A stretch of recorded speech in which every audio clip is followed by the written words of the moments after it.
नमस्कार साथियों, आप लोगों के बीच एक बार पुनः लाइव।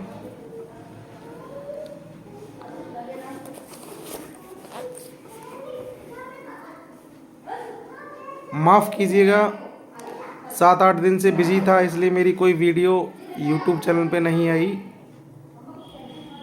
कुछ पर्सनल काम थे, इस वजह से मैं आप लोगों के बीच नहीं आ पाया। जैसा कि 69,000 शिक्षक भर्ती का ऑर्डर का इंतज़ार हम सभी लोग कर रहे हैं, तो बहुत सारे फ़ोन आते हैं मेरे पास, बहुत साथी परेशान हैं कि ऑर्डर क्यों नहीं आ रहा। तो ऑर्डर आने के लिए लगभग 1 दिन से 90 दिन का समय होता है। जज साहब 90 दिन तक कभी भी ऑर्डर डिलीवर कर सकते हैं।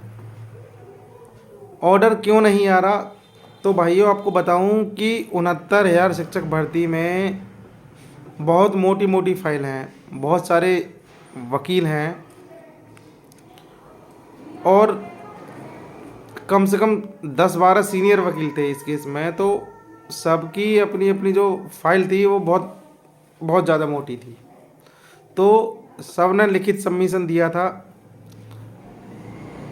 तो सबको पढ़ना, पढ़ के ऑर्डर देना कोई आसान काम थोड़ी है। फिर साथ ही जज साहब पे और भी तो केस हैं जो रिजर्व हुए हैं, तो इसी वजह से ऑर्डर नहीं आ पा रहा। और अब तो लगभग 2 महीने होने वाले हैं ऑर्डर। उम्मीद है कि फरवरी के फर्स्ट वीक तो निकल चुका, लगभग निकल रहा है। फरवरी के सेकंड वीक में 10 फरवरी 15 फरवरी इसके बीच ऑर्डर आ जाना चाहिए। ऑर्डर में क्या आएगा ये तो देखने वाली बात है, लेकिन हम लोग के साथ न्याय होगा। जज साहब के पास 2 ही रास्ते हैं, या तो 867 की जो पहली चयन सूची थी जिसमें कट ऑफ गुणांक सब कुछ छुपाया हुआ था, जिसमें दलित पिछड़ों की सीटों का चोरी किया गया था, उस सीट को रद्द किया जाए और कट ऑफ सहित गुणांक सहित ईमानदारी से गिरते हुए क्रम में कौन किस कैटेगरी का कहाँ चयनित है वह लिस्ट बनाई जाए, उसके आदेश दिए जाएं। तो मैं पहले भी कह चुका हूँ, आज भी कह रहा हूँ, 69,000 शिक्षक भर्ती का जो ऑर्डर आएगा, या तो पूरी मूल चयन सूची रद्द आएगी, दोबारा मूल चयन सूची बनने के आदेश होंगे, या फिर कोई बीच का रास्ता निकलेगा तो याचियों का समायोजन करना ही पड़ेगा। जज साहब के पास और कोई तीसरा रास्ता नहीं है। और हम लोग के लिए खुशी की बात यह है कि हम लोग इस केस को जीतेंगे। 13,156 हम लोग जीतेंगे, या तो मूल चयन सूची रद्द होगी। अगर मूल चयन सूची रद्द नहीं होती है तो जो अवैधों को बचाया जा रहा है तो भाई याचियों को भी लिया जाएगा। That's all. और कोई रास्ता जज साहब के पास नहीं है और विभाग के पास भी नहीं है। तो आप लोग परेशान ना हो, जब भी ऑर्डर आएगा ऑर्डर का इंतज़ार करें। फरवरी में ऑर्डर लगभग आ जाएगा और ऑर्डर की सटीक जानकारी जज साहब के अलावा किसी के पास नहीं है। जब भी आएगा जज साहब को ही पता है कब ऑर्डर आएगा। सब अपना अपना तुक्का लगा लें। 10 लोग हैं, 5-5 दिन के गैप से अंदर तुक्का लगा लें, किसी ना किसी का तुक्का ठीक बैठ जाएगा। लेकिन हम लोग तुक्का नहीं लगाते, हम लोग अपना काम करके दिखाते हैं। आप लोगों ने सिंगल बेंच में भी देखा होगा कितनी मजबूती की तरह से और निष्पक्ष और ईमानदारी के साथ हम लोग लड़े। और हाँ, मामला मुझे अब ये लग रहा है कि मामला सिंगल बेंच से ही निपट जाएगा, डबल बेंच जाना ना पड़ेगा, क्योंकि और कोई रास्ता है नहीं। मूल चयन सूची रद्द होगी या फिर याची लाभ मिलेगा, 2 ही रास्ते हैं, तीसरा कोई रास्ता नहीं है। और जो 6800 की जो लिस्ट आई है उसमें SC OBC वाले जो लोग हैं, जो लोग संविधान को जानते हैं, जो संविधान को मानते हैं, जो नियम कायदा जानते हैं वह लोग जानते होंगे कि 69,000 शिक्षक भर्ती हो चुकी है। 69,000 प्लस 6800 सीट नहीं हो सकती। और कुछ गधे कहते हैं कि अवैध भी रहें और हम भी हो जाएं, याची याची ना हो। तो मूर्खों, ये देश संविधान से चलता है, ये देश नियम कानून से चलता है। अगर तुम सब अपना स्वार्थ देखोगे तो कभी कुछ नहीं पाओगे। हाँ, जज साहब याचियों को ले लें और अवैधों को उनको इस भर्ती में रखना है तो मामला आप लोगों को सिंगल बेंच से भी नौकरी मिल सकती है। नहीं तो मूल चयन सूची रद्द होगी, रद्द होने के बाद दूसरी बनेगी तो उसमें जो ऊपर से नीचे तक जो भी सही क्रम है, जो ओबीसी की जो फिलहाल कट ऑफ है, जो रिविजिट होने के बाद जो विभाग दिखा रहा है 65.53 और एससी की 59.55 जो दिखा रहा है, हो सकता है उससे भी नीचे आ जाए, क्योंकि घोटाला और भी है इस भर्ती में।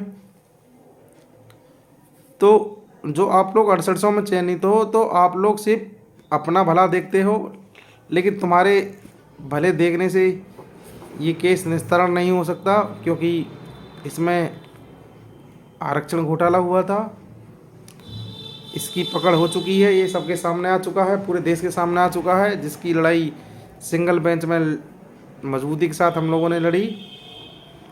जज साहब कोई, अब बहुत से लोग कहते हैं कि सिर्फ 69,000 प्लस 6800 को देके जज साहब मामला ख़त्म कर देंगे। भाई जज साहब क्या तुम्हारे कहने से चलते हैं? जज साहब लॉ पढ़ने के बाद, LLB करने के बाद और 10-15 साल जो है हाई कोर्ट में प्रैक्टिस करने के बाद जज बने होंगे। ऐसी थोड़ी कोई जज बन जाता है। वो सरकार के डर कर, यानी सरकार से डर कर और सरकार के ही पक्ष में ऑर्डर क्यों लिखेंगे ये बताओ? फिर तो दलित पिछड़ों को कहीं से भी न्याय ना मिले, बताओ। आप लोग कहते हो कि नहीं, सरकार जो चाहे वो ऑर्डर लिखवा सकती है, तो अगर यह व्यवस्था होती तो दलित पिछड़ों को कभी न्याय मिलता? फिर तो कोई भी आए दलित पिछड़ों का मर्डर करे, कोई भी जनरल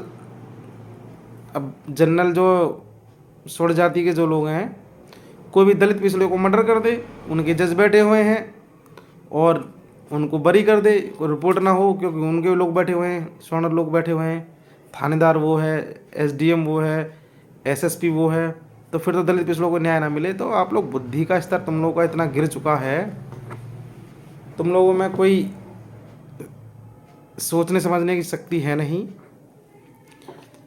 खैर, इन बातों पर नहीं जाता, छोड़िए। जब भी न्याय मिलेगा सबको मिलेगा। जो मेरिट में आएंगे, मूल चयन सूची अगर रद्द होती है और दोबारा बनती है, जो मेरिट में आएगा, 1 से लेकर 69 तक जो भी आएगा ईमानदारी से आएगा, वो कोई भी हो XYZ, वो नौकरी पाएगा।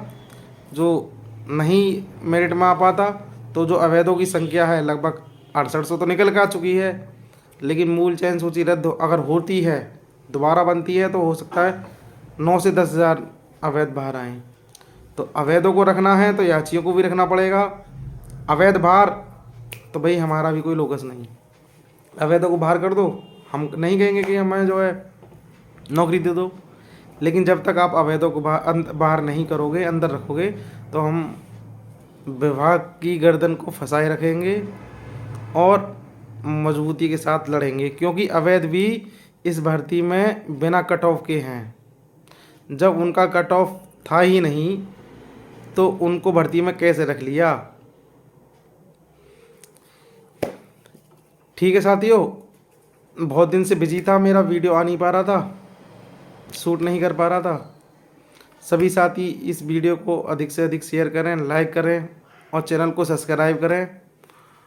और हाँ, एक मुद्दा आजकल बहुत ज़्यादा उठ रहा है, दलित पिछड़े क्या शूद्र हैं?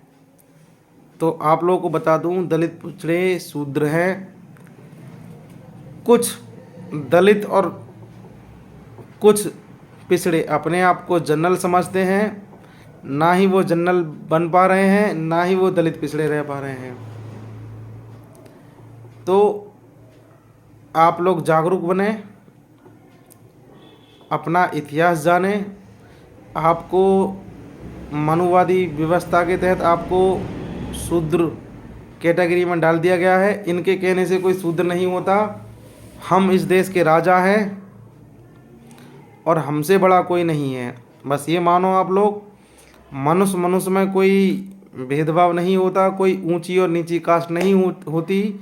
ऊंची और नीची, ऊंचे नीचे कर्म होते हैं, वो स्वर्ण जाति के लोग भी कर सकते हैं, वह दलित पिछड़े भी कर सकते हैं। लेकिन अब इन लोगों ने हम लोगों पे एक ठप्पा लगा दिया है कि दलित पिछड़े हैं, तो उसमें जो है हम लोग गिने जाते हैं। खैर, आने वाले 100 सालों में, 50 सालों में आने वाली हमारी पीढ़ी इस ठप्पे को ख़त्म करेगी और फिर से हम लोग इस देश के राजा बनेंगे। क्योंकि हम लोग अभी मनुवादी लोगों के गुलाम बनते जा रहे हैं। जैसे कि भारतीय जनता पार्टी में ले लीजिए आप, केशव प्रसाद मौर्य, दलित पिछड़ों का जो आरक्षण चोरी हुआ था लेकिन आज तक नहीं बोल पाए। अगर वह चाहते तो एक दिन में हम लोग को न्याय मिल जाता, लेकिन वो अपनी जाति का और पिछड़ों का वोट तो दिला सकते हैं लेकिन अधिकार नहीं दिला सकते। जितनी भी जातियां हैं पिछड़ी जाति में, खासकर दलित समाज है, वो लोग तो लगभग 80% जागरूक है। लेकिन हमारे जो ओबीसी समाज है वह एकदम अपने आप को जनरल समझता है, जिसकी वजह से आज बीजेपी की सरकार है। पिछड़ी जातियों ने ही बीजेपी सरकार को चुना है, लेकिन जब पिछड़ी जातियां हिस्सा मांगती हैं तो हिस्सा देने में पिछड़ी जाति को हिस्सा नहीं दिया जाता, जिनकी वजह से इनको नौकरियां नहीं मिल पा रही हैं। पिछड़ी जाति की बात करूं मैं, देश में 52% जो है पिछड़ी जाति की आबादी है और इनको जो अधिकार मिलता है, यानी कि इनको जो है कहीं भी नौकरी की बात आती है, सरकारी नौकरी की बात आती है, सरकारी संस्थाओं की बात आती है, तो इनको 2-4% ही नौकरियां दी जाती हैं। पक्षपात हो रहा है। आप जागरूक बने। दलित और पिछड़े इस देश पे राज करने के लिए पैदा हुए हैं। आप लोग इकट्ठा हुइए। आने वाला 2024 में चुनाव है। बीजेपी को बिल्कुल उखाड़ फेंकें, वोट ना दें, जिससे कि भविष्य में फिर आरक्षण घोटाला ना हो।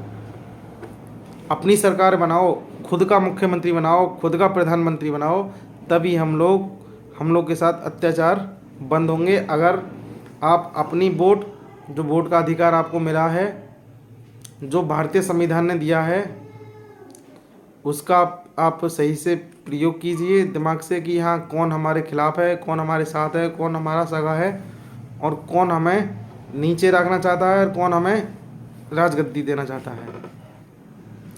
अखिलेश की और जब मायावती की सरकारें रही थी, वो दलित पिछड़ों की सरकार दी थी, उसमें आरक्षण चोरी नहीं होता था,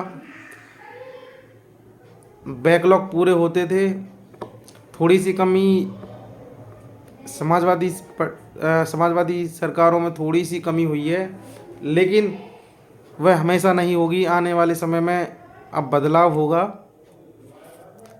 अगर दलित पिछड़ों की सरकार बनेगी तो बैकलॉग भर्ती होंगी, आरक्षण चोरी नहीं होगा, जो ओवरलैपिंग होगी वो ईमानदारी से होगी। अगर आप अपनी सरकारें चुनेंगे तो इसी आशा उम्मीद के साथ फिर मिलते हैं। 69,000 शिक्षक भर्ती पे हम लोग जीतेंगे। फिर एक बार कह रहा हूँ, 69,000 शिक्षक भर्ती में या तो मूल चयन सूची रद्द होगी या फिर याची लाभ मिलेगा। इसके अलावा तीसरा कोई ऑर्डर नहीं आएगा, और आता है तो फिर उसकी भी काट रखी जाएगी और देखा जाएगा, डबल बेंच में देखा जाएगा अगर हम लोग को न्याय नहीं मिलता सिंगल बेंच से। ठीक है साथियों, आप लोग घबराएं ना, घर पे मस्त रहें, स्वस्थ रहें। दावत का मौसम चल रहा है, शादियां चल रही हैं फरवरी में। मेरे घरों में, मेरे परिवार में कुल 4-5 शादियां हैं, तो आप लोग टेंशन में ना रहें, दावत उड़ाएं, एंजॉय करें। ऑर्डर जब भी आएगा, हो सकता है आपके पक्ष में ही आए, हो सकता है लेट इसलिए हो रहा हो कि मूल चयन सूची रद्द ना करके याची लाभ देने की योजना चल रही हो। खैर ये तो जज साहब ही जाने और सरकार जाने क्या ऑर्डर आएगा। ठीक है साथियों, फिर मिलते हैं। इस चैनल को सब्सक्राइब करें और वीडियो को शेयर करें, लाइक करें। फिर मिलते हैं और कोशिश करूँगा मैं जल्दी जल्दी आप लोग के बीच में आऊँ, आप लोग को जो है समय समय पर सही जानकारी दूँ। ऑथेंटिक जानकारी इसी चैनल पे मिलेगी सच के साथ। इस चैनल को सब्सक्राइब करें। और हाँ, हो सकता है कि फरवरी में हमें याचीला भी मिल जाए, जो हमारे साथी जुड़े हुए हैं हमसे, उन लोग को खुशखबरी मिल जाए। शायद इसी वजह से ऑर्डर डिले हो रहा हो। कुछ ना कुछ तो अंदर पक रहा है। देखने वाली बात है कब ऑर्डर आता है और ऑर्डर में क्या आता है। ठीक है साथियों, फिर मिलते हैं। जय भीम, जय भारत।